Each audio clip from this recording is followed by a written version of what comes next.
Hello my dear students, कैसे हो आप सब। आपका स्वागत है मेरे channel smart study with Smaranita Sharma में। तो हमने बायो का चैप्टर सेकंड स्टार्ट किया हुआ है, क्लास 11 का बायोलॉजिकल क्लासिफिकेशन।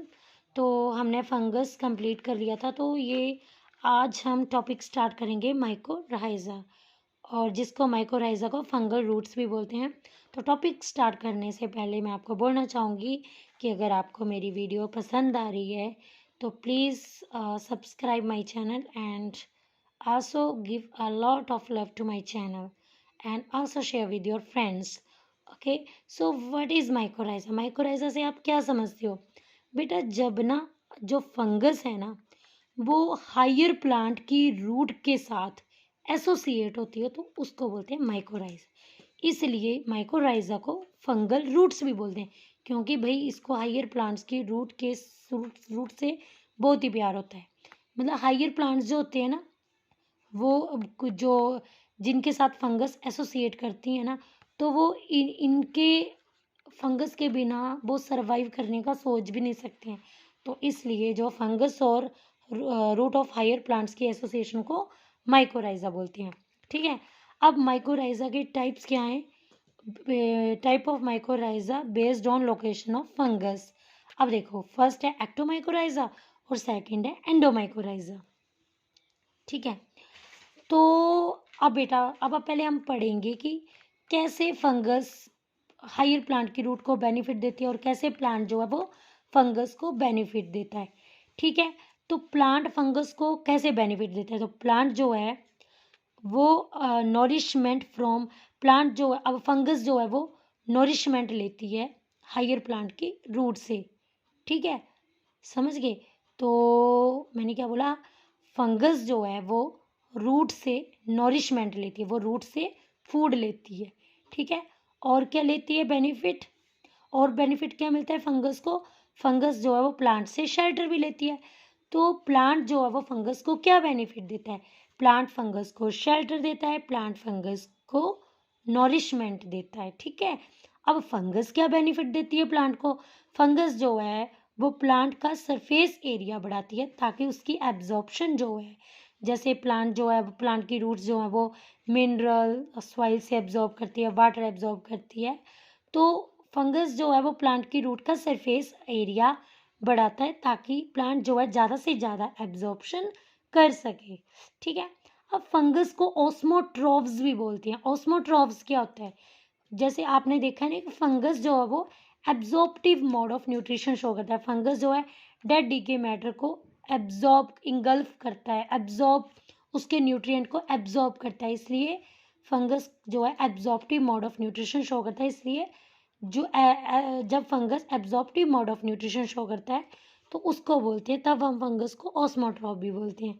ठीक है, अब फंगस जो है वो प्लांट को और क्या बेनिफिट देता है?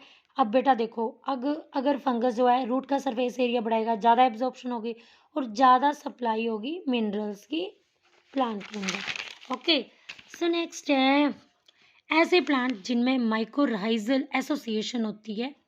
अब बेटा देखो, जो प्लांट्स जो है वो जो माइकोराइजल एसोसिएशन शो करते हैं उनमें रूट हेयर और रूट कैप नहीं होती है। अब माइकोराइजा टू टाइप्स के होते हैं, एक्टोमाइकोराइजा और एंडोमाइकोराइजा। अब आप यहाँ पे देख सकते हो इस डायग्राम में, ये देखो ये रूट है। ठीक है, और ये रूट है, और ये रूट में जो गोल गोल सी है ना, ये कोर्टिकल सेल है। ठीक है, और ये जो है ये फंगस है, ये जो है ये फंगस। अब देखो ये फंगस के धागे जो हैं वो सेल के बाहर बाहर एक नेटवर्क सा बना रहे हैं, और इस नेटवर्क को बोलते हैं हार्टिग नेटवर्क। ठीक है, तो इसको बोलते हैं, ये है एक्टोमाइकोराइजा। यहाँ पे रूट कोर्टिकल सेल के ये गोल गोल रूट कोर्टिकल सेल है।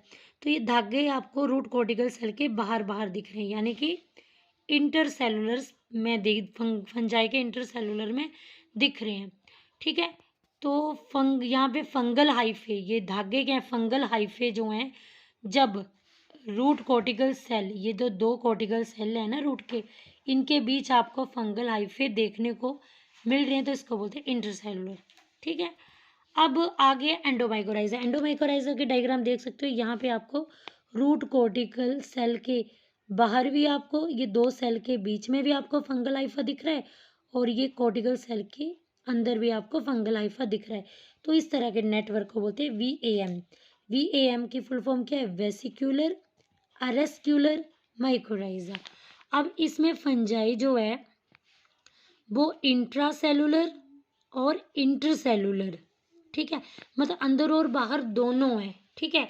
तो इसको जब फंजाई जो है अंदर भी हो और बाहर भी हो रूट कॉर्टिकल सेल के, तो उसको वो कैसा नेटवर्क बनाती है? वेस्क्यूलर अरेस्क्यूलर माइकोराइजल, जिसको वैम बोलते हैं, ठीक है। अब बेटा ये जो आपकी एंडोमाइकोराइजा है ना, ये माइकोराइजा का 90% और जो एक्टोमाइकोराइजा है वो जो है वो एक्टोमाइकोराइजा जो है वो माइकोराइजा का 10%, ये 10% पार्टिसिपेट करता है, ठीक है। एक्टोमाइकोराइजा और एंडोमाइकोराइजा 90% पार्टिसिपेट करता है। अब इसका मेजर पार्टनर कौन है एक्टोमाइकोराइजा का? तो एक्टोमाइकोराइजा का जो है, अब एक्टोमाइकोराइजा जैसे बेसिडियोमाइस्टिस जो है, बेसिडियोमाइस्टिस जो फंजाई है ये एक्टोमाइकोराइजा एसोसिएशन शो करती है, और जाइगोमाइस्टिस और ये जो जाइगोमाइस्टिस है ये जो है वो एंडोमाइकोराइजा एसोसिएशन शो करती है, ठीक है। तो एक्टोमाइकोराइजा का मेजर पार्टनर क्या है? अब ये बेसिडियोमाइस्टिस जो है ना, ठीक है, तो ये एक्टोमाइकोराइजा को बनाती है, और जो फाइकोमाइस्टिस की जो जाइगोमाइस्टिस सब डिवीज़न है ना, ये एंडोमाइकोराइजा को बनाती है, ठीक है। तो एक्टोमाइकोराइजा किस हायर प्लांट की रूट के साथ एसोसिएशन करता है? पाइनस के साथ। और जो ग्लोमस माइकोराइजा है वो ऑर्किड रूट के साथ एसोसिएशन करता है। एक्टोमाइकोराइजा पाइनस के साथ, और ग्लोमस माइकोराइजा जो कि ग्लोमस एंडोमाइकोराइजा है ये ऑर्किड की रूट के साथ एसोसिएशन करता है, ठीक है।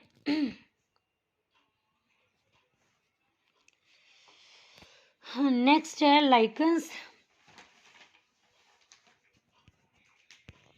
शिट यार,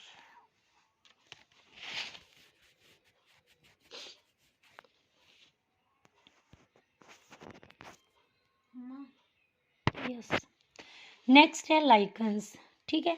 तो लाइकन्स क्या है बेटा? लाइकन्स जो है ये पेरेनियल होते हैं। पेरेनियल मीन्स एवरलास्टिंग, मतलब ये सीजनल नहीं होते हैं, ठीक है। इसमें आपको ड्यूल और कंपोजिट, ये एक ड्यूल और कंपोजिट ऑर्गेनिज्म है। ऐसा क्यों बोलते हैं? क्योंकि बेटा ये जो है ये सिम्बायोटिक एसोसिएशन शो करता है एल्गी और फंजाई का। मतलब कि जब एल्गी और फंजाई जो हैं ये एक दूसरे के ऊपर डिपेंडेंट रहते हैं, ये एक दूसरे को बेनिफिट देते हैं, तो ऐसी एसोसिएशन को बोलते हैं सिम्बायोटिक एसोसिएशन। अब देखो अलगी जो है फंजाई को क्या देगी? फूड देगी, ठीक है। अलगी फंजाई को क्या देगी? फूड देगी। और अलगी और क्या देगी फंजाई को? नाइट्रोजन फिक्सेशन कराएगी, नाइट्रोजन फिक्सेशन देगी, है ना। और फंजाई बदले में अलगी को शेल्टर देगी, ठीक है। तो जब अलगी और फंगस जो है अपने अपने बेनिफिट के लिए एक दूसरे के साथ एसोसिएशन करते हैं तो लाइकन बनता है। अब यहाँ पे 2 पार्टनर्स इन्वॉल्व हैं। फाइकोबायोन्ट होता है अलगल पार्टनर और माइकोबायोन्ट होता है फंगल पार्टनर, ठीक है। अब जो अलगल पार्टनर है वो लाइकन की बॉडी का 1 से 5% है, और जो फंगल पार्टनर जिसको आप माइकोबायोन्ट बोलते हैं, इसको आप FM से भी याद रख सकते हो। Fungal partner FM। तो फंगल पार्टनर माइकोबायोन्ट और एल्गल पार्टनर जो है वो फाइकोबायोन्ट है, ठीक है। तो फाइकोबायोन्ट जो है वो लाइकन बॉडी का 1 से 5% बनाता है, और माइकोबायोन्ट जो है वो लाइकन बॉडी का 95 से 99% बनाता है। अब माइनर पार्टनर कौन है? तो बेटा माइनर पार्टनर जो है वो है क्लोरोफाइशिए का माइनर पार्टनर कौन है? क्लोरोफाइशिए एक ग्रीन एल्गी का मेंबर है। क्लोरोफाइशिए एक ग्रीन एल्गी है। ये देखो ये ब्लू ग्रीन एल्गी है। ब्लू ग्रीन एल्गी में वेजिटेटिव सेल जो होता है वो फोटोसिंथेसिस करता है। फोटोसिंथेसिस से वो फूड बनाएगा। और ब्लू ग्रीन एल्गी में एक सेल होता है, हिट्रोसिस्ट सेल होता है। और ब्लू ग्रीन एल्गी एक ना बेटा फिलामेंट, बड़े सारे फिलामेंट से मिलके बना होता है। उसमें से एक फिलामेंट है वेजिटेटिव सेल जो फोटोसिंथेसिस करता है और फूड बनाता है ब्लू ग्रीन एल्गी के लिए। और हीटेरोसिस्ट जो है वो एक स्पेशल सेल होता है जिसकी वॉल थिक होती है और वो नाइट्रोजन फिक्सेशन में हेल्प करता है। और माइकोबायोन जो है ये फंगल पार्टनर है और ये माइकोबायोन जो है मोस्टली एस्कोमाइस्टिस फंगस का ही इसमें यूज़ किया जाता है और कभी कभी जो है बेसिडियोमाइस्टिस भी यूज़ कर लिया जाता है फंगल पार्टनर में। तो मैंने क्या बोला, फाइकोबायोंट में कौन है पार्टनर, ग्रीन एल्गी, और माइकोबायोंट में कौन है, एस्कोमाइस्टिस ज़्यादा करके मोस्टली और बेसिडियोमाइस्टिस। ठीक है, अब नेक्स्ट है लाइकन्स जो हैं बेटा, लाइकन्स जो है वो सल्फर डाइऑक्साइड गैस, ये जो है एयर पोल्यूटेंट है। सल्फर डाइऑक्साइड जो है एयर पोल्यूटेंट है। ठीक है, तो बच्चे लाइकन्स जो है ये एयर पोल्यूशन के लिए बहुत ही ज़्यादा सेंसिटिव है। मतलब जहाँ पे ना एयर पोल्यूशन होगा ना वहाँ पे कभी भी लाइकन आपको देखने को नहीं मिलेगा। ठीक है, लाइकन ज़्यादा करके वहाँ पे देखने को मिलता है जहाँ पे बिल्कुल भी पोल्यूशन नहीं था, ये हिमालय वगैरह में देखने को मिलता है। अब हम वायरस के बारे में पढ़ेंगे। वायरस एक इन्फेक्टिव ऐसा एजेंट है जो इन्फेक्शन कॉज करता है। वायरस जो है वो ऑब्लिगेट इंट्रासेलुलर पैरा, ये बहुत ही जिद्दी पैरासाइट है। ये नॉन सेलुलर है, मतलब कि इसकी बॉडी सेलुलर नहीं है और ये सेल थ्योरी का एक एक्सेप्शन है। मतलब वायरस जो है ना तो लिविंग है ना नॉन लिविंग है, ये उनके बीच की एक कड़ी है बेटा। मतलब कि ना ये नॉन लिविंग है वैसे होस्ट के बाद, जब ये होस्ट के अंदर अटैक करेगा, होस्ट के अंदर प्रवेश करेगा, तभी ये अपने लिविंग कैरेक्टर शो करेगा। तो वायरस लिविंग नेचर में कैसे बिहेव करता है, नॉन लिविंग में कैसे। तो वायरस जो है किससे बना हुआ है, बायोमोलिक्यूल से बना है। कौन से बायोमोलिक्यूल्स, मैक्रोमोलिक्यूल्स। बायो जो आपकी वायरस जो है इसकी बॉडी जो है, इसकी जो बाहर की कवरिंग है वो प्रोटीन की बनी है। वायरस के अंदर जेनेटिक मटेरियल प्रेजेंट होता है। वायरस इन्फेक्शन कॉज करता है। ये सभी जो है एक लिविंग ऑर्गेनिज्म के करेक्टर हैं। वायरस म्यूटेशन भी शो करता है, वायरस डुप्लीकेशन यानी कि रेप्लिकेशन शो करता है, वायरस रिप्रोड्यूस भी कर सकता है। वायरस को अल्ट्रावायलेट रेज द्वारा भी किल किया जा सकता है। ऑटोक्लेविंग, ऑटोक्लेविंग होता है जब आप 120 डिग्री सेल्सियस मॉइस्चर टेम्परेचर देते हो तो वायरस को किल कर सकते हो। वायरस जो है वो होस्ट मशीनरी का यूज़ करता है डिजीज़ को स्प्रेड करने के लिए, ये होस्ट स्पेसिफिक होता है। ठीक है, अब ये नॉन लिविंग कैसे है, वायरस जो है हाई स्पेसिफिक ग्रेविटी भी शो करता है जो कि नॉन लिविंग का करेक्टर है। वायरस जो है रिलेटिव डेंसिटी शो करता है, जब हम मतलब डेंसिटी को वाटर के साथ रिलेट करते हैं ना नॉन लिविंग में। वायरस में ऑटोनॉमी जो है वो अब्सेंट होती है।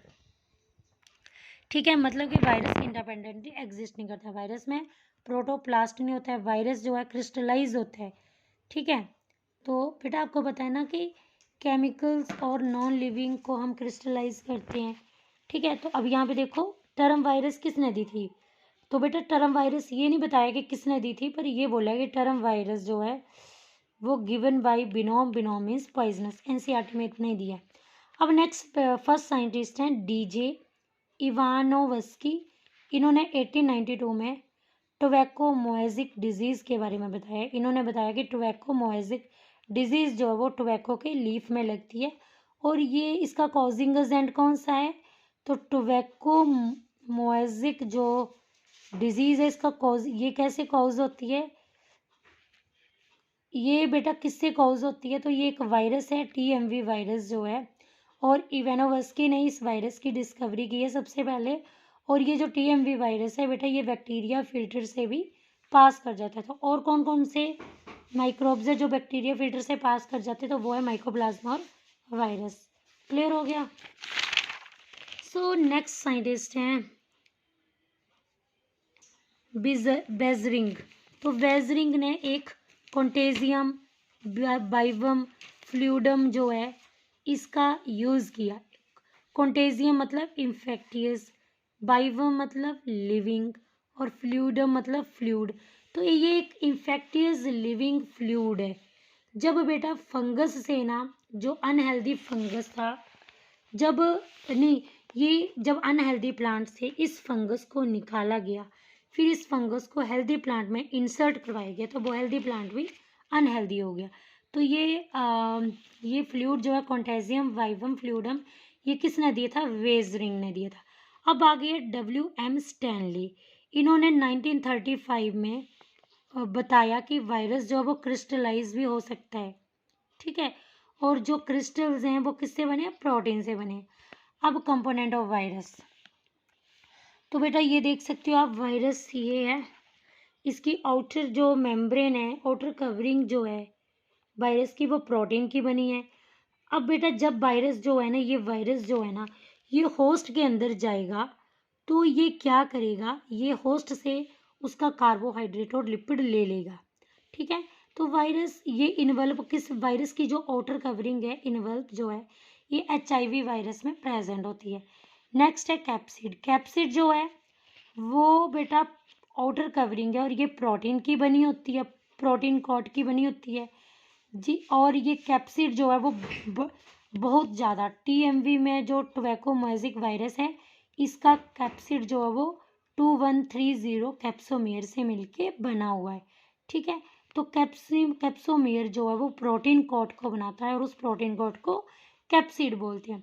अब कैप्सोमियर जो है वो 3 तरह की अरेंजमेंट दिखाता है: हेलिकल अरेंजमेंट, पॉलीहेड्रल अरेंजमेंट और बाइएनियल अरेंजमेंट।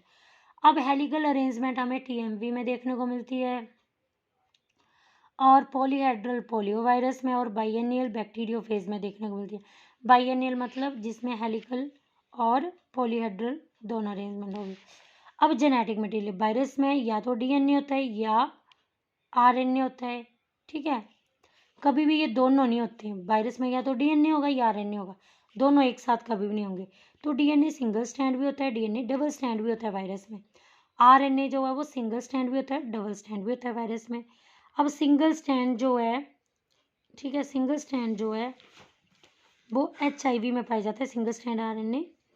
अब सिंगल स्टैंड RNA जो है H1N1 जो है वो इन्फ्लुएंजा, इसको इन्फ्लुएंजा A वायरस बोलते हैं, जो स्वाइन फ्लू में पाया जाता है। H5N1 जो है वो बर्ड फ्लू वायरस है। इबोला और जिका जो है वो ब्रेन फीवर कॉज करता है। अब नेक्स्ट है, अगला वायरस है SARS। इसकी फुल फॉर्म है सेवियर एक्यूट रेस्पिरेटरी सिंड्रोम। ये वायरस जो है वो कोरोना द्वारा कॉज किया गया। अब बेटा on the basis of host specificity virus are divided into 3 groups. तो वायरस 3 ग्रुप्स में डिवाइड है: प्लांट वायरस, एनिमल वायरस और बैक्टीरिया वायरस। प्लांट वायरस को क्या बोलते हैं? फाइटोफैगिने। एनिमल वायरस को जूफैगिने और बैक्टीरिया वायरस को बैक्टीरियोफेज बोलते हैं, ठीक है। तो प्लांट वायरस जिसको फाइटोफैगिने बोलते हैं उसमें सिंगल स्टैंडर्ड RNA होता है। एनिमल वायरस जूफैजिने, इसमें सिंगल स्टैंडर्ड RNA और डबल स्टैंडर्ड RNA होता है। एनिमल वायरस में सिंगल स्टैंडर्ड RNA होता है, डबल स्टैंडर्ड RNA होता है। बैक्टीरिया वायरस में तो डबल स्टैंडर्ड DNA होता है, जिसको बैक्टीरियोफेज बोलते हैं, ठीक है। प्लांट वायरस में सिंगल स्टैंडर्ड RNA होता है, एनिमल वायरस में single standard RNA, double standard RNA और बैक्टीरियोफेज में डबल स्टैंडर्ड DNA। तो अब देखो ये बैक्टीरिया वायरस का स्ट्रक्चर, तो बेटा ये है, ये देखो ये है, ये ग्लाइकोप्रोटीन है, ये वायरस की इनवल्प है, ये RNA है, और ये अंदर डॉट डॉट जो है वो रिवर्स ट्रांसक्रिप्टेज है, एंजाइम, ठीक है। और ये जो है वो ये जो है ये कैप्सिड है, ठीक है। अब मैं आपको बताती हूँ, ये देखो ये TMV वायरस है जो रोड लाइक है, ठीक है। और ये कैप्सिड है आउटर कोटिंग, और ये कैप्सिड जो वो कैप्सोमियर से मिलके बना हुआ है। कैप्सोमियर जो है वो RNA को क्या करता है? RNA को प्रोटेक्ट करता है, प्रोटेक्शन करता है, ठीक है।